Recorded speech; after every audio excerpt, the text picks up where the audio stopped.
এই সুন্দরী দাঁড়াও, আমি তোমাকে প্রথম দেখেই পাগল হয়ে গেছি। এখন আমি যাই কই না কেন, আমি তোমাকেই বিয়ে করব। আমার ফ্যামিলি তোমাকে কখনোই মানবে না। কেন মানবে না? আমার ভিতরে কি কম আছে?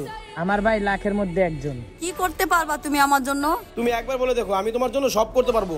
আগে 1 মাস তুমি 5 ওয়াক্ত নামাজ পড়ো, তারপর আমি তোমাকে বলবো বিয়ে করব কি করব না। ঠিক আছে। এই যে শুনেন। আরে আমার নামাজে দেরি হচ্ছে, পরে কথা বলবো। আসসালামু আলাইকুম। ওয়ালাইকুম আসসালাম। মাশাআল্লাহ, আপনি তো নিজেকে অনেক বদলে ফেলছেন। আর আপনার ওই বন্ধুরা কই?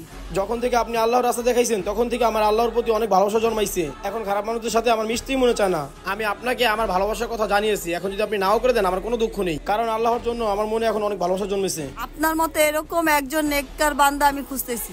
আজকে আমি আপনার ব্যাপারে আমার বাবার সাথে কথা বলবো। আল্লাহ তাআলা সবাইকে হিদায়াত দিক ও বোঝার তৌফিক দান করুক, আমিন।